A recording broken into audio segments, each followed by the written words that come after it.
আকস্মিক বা হঠাৎ। এর ইংরেজি শব্দ হিসেবে বলতে পারেন sudden, abrupt, casual, snappy, accidental. গুণ এর ইংরেজি শব্দ হিসেবে বলতে পারেন multiplication, attribute, quality, virtue, competence. অধিকার এর ইংরেজি শব্দ হিসেবে বলতে পারেন রাইট, পসেশন, অথরিটি।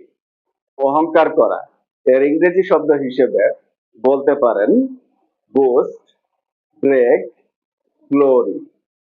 সহজ করা এর ইংরেজি শব্দ হিসেবে বলতে পারেন সিম্পলিফাই, ন্যাচারালাইজ, ফ্যাসিলিটেট। অগোছালো এর ইংরেজি শব্দ হিসেবে বলতে পারেন মেসি, কেয়ারলেস, ওয়ার্ডারলেস।